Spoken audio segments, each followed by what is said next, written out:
ವಿದ್ಯಾರ್ಥಿಗಳೇ, ಈಗ ನಾವು ಮೊದಲನೆಯ ಅಧ್ಯಾಯದ ಪ್ರಸ್ತಾವನೆಯ ಎರಡನೇ ಭಾಗವನ್ನು ಕುರಿತು ಚರ್ಚೆಯನ್ನು ಮಾಡೋಣ. We can discuss the second session related to first chapter, preamble. ಈ ಭಾಗದ ಕಲಿಕೆಯ ಉದ್ದೇಶವೇನು ಅನ್ನೋದನ್ನು ನಾವಿಲ್ಲಿ ಗಮನಿಸಬೇಕು. ವಿದ್ಯಾರ್ಥಿಗಳಿಗೆ ಭಾರತ ಸಂವಿಧಾನದ ಪ್ರಸ್ತಾವನೆಯನ್ನು ಸಮರ್ಪಕವಾಗಿ ಅರ್ಥ ಮಾಡಿಸುವುದು. Learning objective of this session is to make understand the preamble of the Indian Constitution.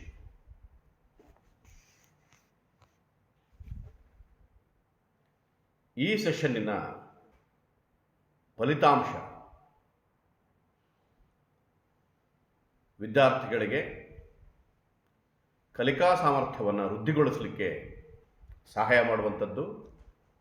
ಅಷ್ಟೇ ಅಲ್ಲದೆ ಪ್ರಸ್ತಾವನೆಯ ಮುಖ್ಯವಾದಂಥ ತತ್ವಗಳನ್ನು ವಿದ್ಯಾರ್ಥಿಗಳು ಕಲೀಲಿಕ್ಕೆ ಸಹಾಯ ಮಾಡುವಂಥದ್ದು. What are the outcomes of this session? First outcome is it helps to examine the learning ability of the students. Students must enrich their learning ability. The second outcome is students will be able to understand the preamble of the Indian Constitution. Principles of preamble of the Indian Constitution. ಈಗ ನಾವು ಪ್ರಸ್ತಾವನೆಯ ತತ್ವಗಳನ್ನು ಒಂದರ ನಂತರ ಒಂದರಂತೆ ಚರ್ಚೆಯನ್ನು ಮಾಡಬಹುದು. ಪ್ರಸ್ತಾವನೆಯ ಮೊದಲನೆಯ ತತ್ವ ಜನತಾ ಪರಮಾಧಿಕಾರದಲ್ಲಿ ನಂಬಿಕೆ ಅಥವಾ ವಿಶ್ವಾಸ, ಫೇತ್ ಇನ್ ಪಾಪ್ಯುಲರ್ ಸಾವರ್ನಿಟಿ. ನಮ್ಮ ರಾಷ್ಟ್ರದ ಸಂವಿಧಾನ ಆರಂಭವಾಗುವಂಥದ್ದೇ ಭಾರತದ ಜನಗಳಾದ ನಾವು, ಭಾರತದ ಪ್ರಜೆಗಳಾದ ನಾವು. ಹಾಗಾಗಿ ಈ ಪದಗಳ ಬಳಕೆ ಏನಿದೆ ಇದು ನೇರವಾಗಿ ಪ್ರಜೆಗಳ ಪರಮಾಧಿಕಾರಕ್ಕೆ ಮಾನ್ಯತೆಯನ್ನು ನೀಡಿದೆ. ಭಾರತ ಪ್ರಜೆಗಳಾದ ನಾವು ಎಂಬ ಘೋಷಣೆ ಏನಿದೆ ಅದು ಭಾರತದ ಎಲ್ಲ ಜನರಿಗೆ ಇರುವಂಥ ಅಧಿಕಾರವನ್ನು ಸೂಚಿಸುತ್ತದೆ.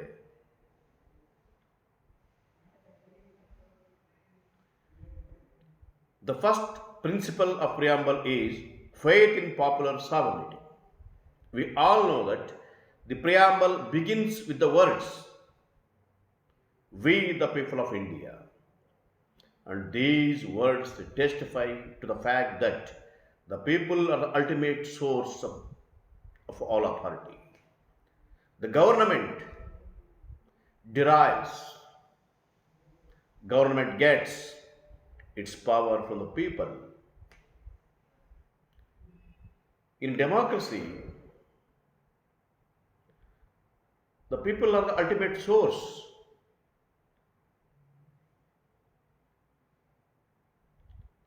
ಎರಡನೆಯ ತತ್ವ, ಭಾರತ ಒಂದು ಪರಮಾಧಿಕಾರಿ ರಾಷ್ಟ್ರ, ಸಾರ್ವಭೌಮ ರಾಷ್ಟ್ರ. ನಮ್ಮ ಸಂವಿಧಾನದ ಪ್ರಸ್ತಾವನೆಯಲ್ಲಿ ಘೋಷಣೆ ಮಾಡಿಕೊಂಡಿರುವ ಹಾಗೆ ಭಾರತ ಒಂದು ಸಾರ್ವಭೌಮ ರಾಷ್ಟ್ರ. ಭಾರತ ಒಂದು ಸ್ವತಂತ್ರ ರಾಷ್ಟ್ರವಾಗಿ ಯಾವುದೇ ರಾಷ್ಟ್ರಕ್ಕೆ ಅಧೀನವಾಗಿಲ್ಲ. ತನ್ನ ರಾಷ್ಟ್ರೀಯ ಹಾಗೂ ವಿದೇಶಾಂಗ ನೀತಿಗಳನ್ನು ಸ್ವತಂತ್ರವಾಗಿ ರೂಪಿಸುವ ಅಧಿಕಾರವನ್ನು ಮತ್ತು ಸ್ವಾತಂತ್ರ್ಯವನ್ನು ಭಾರತ ಪಡೆದುಕೊಂಡಿದೆ. The second principle is India is sovereign state. The preamble of our constitution proclaims that India is a sovereign state. India as a fully independent state can take its own decisions.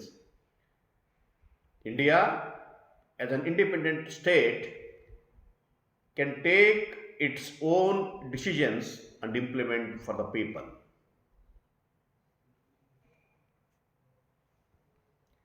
ಮೂರನೆಯ ತತ್ವ, ಭಾರತ ಸಮಾಜವಾದಿ ರಾಷ್ಟ್ರ. ಭಾರತವನ್ನು ಸುಖಿ ರಾಜ್ಯ ಮತ್ತು ಸಮಾಜವಾದಿ ರಾಷ್ಟ್ರವನ್ನಾಗಿ ಮಾಡುವುದು ಸಂವಿಧಾನದ ಪ್ರಧಾನ ಧ್ಯೇಯವಾಗಿದೆ. ಭಾರತದ ಎಲ್ಲ ಪ್ರಜೆಗಳಿಗೆ ಸಾಮಾಜಿಕ ನ್ಯಾಯವನ್ನು, ಆರ್ಥಿಕ ನ್ಯಾಯವನ್ನು, ರಾಜಕೀಯ ನ್ಯಾಯವನ್ನು ದೊರಕಿಸಿಕೊಡುವಂಥದ್ದು ಸಂವಿಧಾನದ ಆದ್ಯ ಕರ್ತವ್ಯವಾಗಿದೆ. ನಮ್ಮ ಸಂವಿಧಾನದ ಮೂಲಭೂತ ಹಕ್ಕುಗಳು, ರಾಜ್ಯ ನಿರ್ದೇಶಕ ತತ್ವಗಳು ಇದೆಲ್ಲ ಹೇಳ್ತವೆ. ಹಾಗಾಗಿ ಈ ಸಮಾಜವಾದಿ ಅಂತಕ್ಕಂಥ ಪದವನ್ನು ಸಂವಿಧಾನಕ್ಕೆ 42ನೇ ತಿದ್ದುಪಡಿ ತರೋದರ ಮುಖಾಂತರವಾಗಿ ಸೇರಿಸಲಾಯಿತು 1976ನೇ ಇಸ್ವಿಯಲ್ಲಿ. The third principle is India is a socialist state. India is committed to secure social justice, economic justice, and political justice to all its citizens or people. The term socialism was included in the preamble with the 42nd Amendment in 1976. ನಾಲ್ಕನೆಯ ತತ್ವ, ಭಾರತ ಒಂದು ಜಾತ್ಯತೀತ ರಾಷ್ಟ್ರ. ಭಾರತದ ಮುಖ್ಯ ಲಕ್ಷಣವೇ ವೈವಿಧ್ಯತೆ, ಬಹುತ್ವ. ವಿವಿಧ ಧರ್ಮಗಳನ್ನು, ಜನಾಂಗಗಳನ್ನು ಒಳಗೊಂಡಿರುವ ಭಾರತದಲ್ಲಿ ಜಾತ್ಯತೀತತೆ ಅನ್ನುವಂಥದ್ದು ನಮ್ಮ ಪ್ರಸ್ತಾವನೆಯ ಒಂದು ಮುಖ್ಯವಾದ ತತ್ವವಾಗಿದೆ. ಮತ್ತು ಭಾರತದ ಪ್ರಜೆಗಳಿಗೆ ಧರ್ಮಗಳಿಗೆ ಸಂಬಂಧಪಟ್ಟ ಹಾಗೆ ಧಾರ್ಮಿಕ ಸ್ವಾತಂತ್ರ್ಯವನ್ನು ನೀಡಲಾಗಿದೆ. ಎಲ್ಲ ಧರ್ಮಗಳಿಗೂ ಸಮಾನವಾದ ಸ್ಥಾನಮಾನವನ್ನು ನೀಡಲಾಗಿದೆ. ಧರ್ಮದ ವಿಷಯದಲ್ಲಿ ರಾಷ್ಟ್ರ ತಟಸ್ಥವಾದ ನೀತಿಯನ್ನು ಅನುಸರಿಸುತ್ತದೆ. ಒಟ್ಟಾರೆ ನಮ್ಮ ಇಡೀ ರಾಷ್ಟ್ರದ ಸಾಮಾಜಿಕ ಜೀವನವನ್ನು ಜಾತ್ಯತೀತಕರಣಗೊಳಿಸಿರುವಂಥದ್ದು ಕೂಡ ನಾವು ನೋಡ್ತೇವೆ. India is a secular state. India adopts secularism by guaranteeing equal freedom to all religions. The state does not interfere with the religious freedom of the citizens. Our constitution has sanctioned religious freedom. ಐದನೆಯ ತತ್ವ, ಭಾರತ ಪ್ರಜಾಪ್ರಭುತ್ವವಾದಿ ರಾಷ್ಟ್ರ. India is A democratic state. ನಮ್ಮಲ್ಲಿ ಪ್ರಜಾಸತ್ತಾತ್ಮಕ ವ್ಯವಸ್ಥೆಯನ್ನು ನಾವು ಅಳವಡಿಸಿಕೊಂಡಿದ್ದೇವೆ. ತಮಗೆಲ್ಲ ಗೊತ್ತಿರೋ ಹಾಗೆ ಪ್ರಜಾಪ್ರಭುತ್ವದಲ್ಲಿ ಅಧಿಕಾರ ಅನ್ನುವಂಥದ್ದು ಜನತೆಯ ಮೂಲಕ ಸಿಗ್ತದೆ. ಇಲ್ಲಿ ಜನರೇ ಸಾರ್ವಭೌಮರಾಗಿ ಕಾರ್ಯವನ್ನು ನಿರ್ವಹಿಸ್ತಾರೆ. ಪ್ರಜೆಗಳು ಹಕ್ಕುಗಳನ್ನು ಅನುಭವಿಸ್ತಾರೆ. ಭಾರತ ವಿಶ್ವದಲ್ಲಿ ಬಹಳ ದೊಡ್ಡ ಪ್ರಜಾಪ್ರಭುತ್ವ ರಾಷ್ಟ್ರವಾಗಿ ಇದೆ. The fifth principle is India is a democratic state. The Constitution of India provides a democratic system. The authority of the government rests upon the sovereignty of the people. People are supreme here. The people in our nation enjoy equal political rights. ಆರನೆಯ ತತ್ವ, ಭಾರತ ಒಂದು ಗಣರಾಜ್ಯ. The preamble declares India to be a republic. ಪ್ರಜಾಸತ್ತಾತ್ಮಕ ಗಣರಾಜ್ಯ, democratic republic. Bharat ಒಂದು ಸರ್ವಸ್ವತಂತ್ರವಾದ ದೇಶ. ಭಾರತವನ್ನು ಆಳ್ವಿಕೆ ಮಾಡ್ತಕ್ಕಂಥವರು ಚುನಾಯಿತ ಪ್ರತಿನಿಧಿಗಳು. ಇಲ್ಲಿ ರಾಜಪ್ರಭುತ್ವ ಇಲ್ಲ, ವಂಶಪಾರಂಪರ್ಯ ಅಧಿಕಾರ ಇಲ್ಲ. ಪ್ರಜಾಪ್ರಭುತ್ವದ ತತ್ವದ ತಳಹದಿಯ ಮೇಲೆ ಇಲ್ಲಿ ಸರ್ಕಾರ ನಡೆಸುವಂಥದ್ದನ್ನು ನಾವೆಲ್ಲ ಗಮನಿಸ್ಬೋದು. The sixth principle is India is a republic. The preamble declares India to be a republic. India is not ruled by any monarch or a nominated head of the state. India is being ruled by elected representatives. Elected representatives. ಏಳನೆಯ ತತ್ವ ಇದೆಯಲ್ಲ, ಇದು ರಾಷ್ಟ್ರದ ಉದ್ದೇಶಗಳೇನು, objectives of the state. ಅದರಲ್ಲಿ ಮೊದಲನೆಯದು justice, ನ್ಯಾಯ. ಭಾರತ ತನ್ನ ಪ್ರಜೆಗಳಿಗೆ 3 ವಿಧದ ನ್ಯಾಯವನ್ನು ಒದಗಿಸಬೇಕು: ಸಾಮಾಜಿಕ ನ್ಯಾಯ, ಆರ್ಥಿಕ ನ್ಯಾಯ ಮತ್ತು ರಾಜಕೀಯ ನ್ಯಾಯ. The seventh principle is objectives of the state. In objectives, at first we can discuss justice. Indian Constitution seeks to secure justice in 3 dimensions. Justice in 3 important dimensions: social justice, economic justice, and political justice. The second objective, ಎರಡನೆಯ ಉದ್ದೇಶ, liberty, ಸ್ವಾತಂತ್ರ್ಯ. ಇದು ಅತ್ಯಂತ ಮುಖ್ಯವಾದ ಉದ್ದೇಶ. ಇಲ್ಲಿರ್ತಕ್ಕಂಥ ಪ್ರಜೆಗಳಿಗೆ ಆಲೋಚನೆ ಮಾಡುವಂಥ ಸ್ವಾತಂತ್ರ್ಯ, ಅಭಿವ್ಯಕ್ತಿ ಸ್ವಾತಂತ್ರ್ಯ, ನಂಬಿಕೆಯ ಸ್ವಾತಂತ್ರ್ಯ, ಮೂಲಭೂತ ಹಕ್ಕುಗಳನ್ನು ನಾವು ಗಮನಿಸಿದಾಗ ಸ್ವಾತಂತ್ರ್ಯದ ಹಕ್ಕು ಅನ್ನುವಂಥದ್ದು ಈ ಎಲ್ಲ ಬಗೆಯ ಸ್ವಾತಂತ್ರ್ಯದ ಬಗ್ಗೆ ವಿವರವಾಗಿ ತನ್ನ ಸಂಗತಿಗಳನ್ನು ಹೇಳಿದೆ. The second objective is liberty. It is important objective of this constitution. The constitution grants the liberty, thought, expression, belief, faith and worship. ಮೂರನೆಯ ಧ್ಯೇಯ ಸಮಾನತೆ, ಈಕ್ವಾಲಿಟಿ. ಸಮಾನತೆ ಅನ್ನುವಂಥದ್ದು ಒಂದು ಮುಖ್ಯವಾದ ಮನೋಧರ್ಮ. ಕಾನೂನಿನ ದೃಷ್ಟಿಯಲ್ಲಿ ಎಲ್ಲರೂ ಸಮಾನರು. ಯಾವುದೇ ಬಗೆಯ ತರತಮಗಳು ಇರಬಾರದು.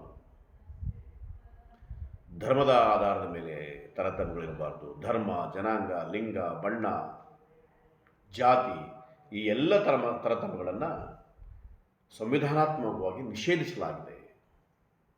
Equality is another important objective of the state. Equality before the law is our prime principle, is our prime objective.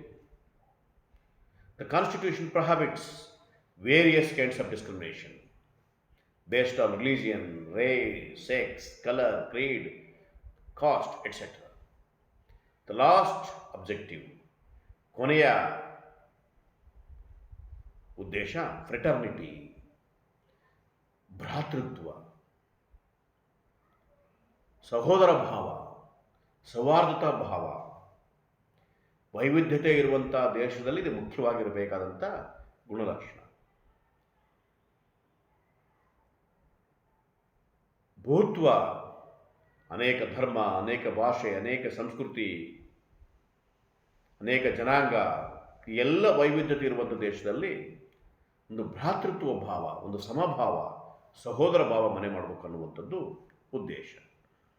The last objective is fraternity, a feeling of spiritual and psychological unity. ನಮ್ಮೆಲ್ಲರನ್ನ ಒಂದು ಮಾಡುವ, ಎಲ್ಲರನ್ನ ಏಕಗೊಳಿಸುವ ಒಂದು ಮಾನಸಿಕವಾದಂಥ ಒಂದು ಭಾವ, ಏಕತಾ ಭಾವ. ಈ 4 ನ್ಯಾಯ, ಸ್ವಾತಂತ್ರ್ಯ, ಸಮಾನತೆ ಮತ್ತು ಭ್ರಾತೃತ್ವ, ಇವು 4 ಗುಣಗಳನ್ನು ನಾವು ಇಲ್ಲಿ ಉದ್ದೇಶಗಳನ್ನಾಗಿ ನೋಡ್ತೇವೆ. ಈ 2ನೆಯ ಸೆಷನ್ಗೆ ಸಂಬಂಧಪಟ್ಟ ಹಾಗೆ ಕೆಲವು ಬಹು ಆಯ್ಕೆಯ ಪ್ರಶ್ನೆಗಳನ್ನು ಕೂಡ ನಾವಿಲ್ಲಿ ಗಮನಿಸ್ಬೋದು. ಒಂದನೆಯ ಬಹು ಆಯ್ಕೆಯ ಪ್ರಶ್ನೆ ಹೀಗಿದೆ: by which amendment of the constitution the word secular added to the preamble? ಯಾವ ತಿದ್ದುಪಡಿಯ ಮೂಲಕ ಜಾತ್ಯತೀತತೆ ಎನ್ನುವ ಪದವನ್ನು ಪ್ರಸ್ತಾವನೆಯಲ್ಲಿ ಸೇರಿಸಲಾಯಿತು? ಎ 41ನೆಯ ತಿದ್ದುಪಡಿ, ಬಿ 42ನೆಯ ತಿದ್ದುಪಡಿ, 3 43ನೆಯ ತಿದ್ದುಪಡಿ, 4 44ನೆಯ ತಿದ್ದುಪಡಿ. 42ನೆಯ ತಿದ್ದುಪಡಿ ಮೂಲಕವಾಗಿ ಜಾತ್ಯತೀತತೆ ಎನ್ನುವ ಪದವನ್ನು, ಆ ಟರ್ಮನ್ನು ಪ್ರಸ್ತಾವನೆಯಲ್ಲಿ ಸೇರಿಸಲಾಯಿತು. By 42nd amendment the word secular added to the preamble. The right answer is B 42ನೇ ತಿದ್ದುಪಡಿ.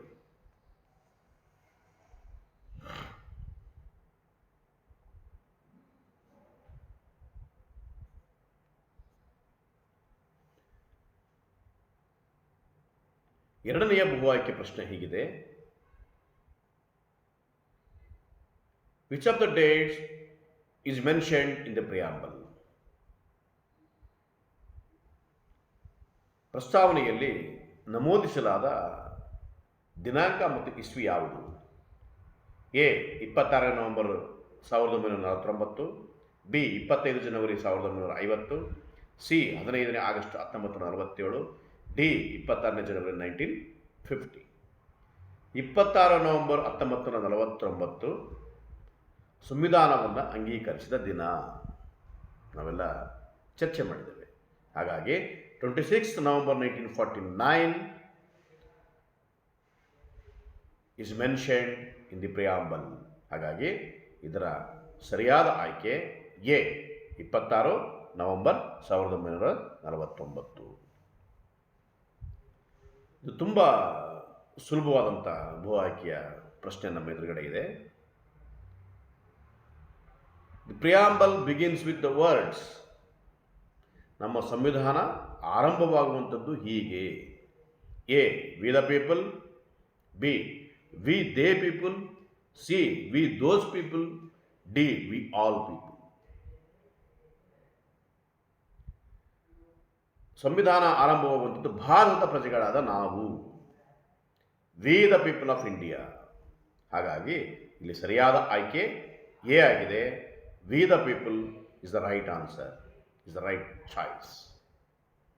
ಇಷ್ಟು ಸಂವಿಧಾನದ ಪ್ರಸ್ತಾವನೆಯ ತತ್ವ, ಪ್ರಸ್ತಾವನೆ ಒಳಗೊಂಡಿರುವ ಮುಖ್ಯವಾದ ಆಶಯಗಳು, ತತ್ವಗಳು, ಉದ್ದೇಶಗಳು ಇವೆಲ್ಲವನ್ನು ನಾವು ಇಲ್ಲಿ ಸಂಕ್ಷಿಪ್ತವಾಗಿ ಚರ್ಚೆ ಮಾಡಿದ್ದೇವೆ. ಎಲ್ಲರಿಗೂ ನಮಸ್ಕಾರ.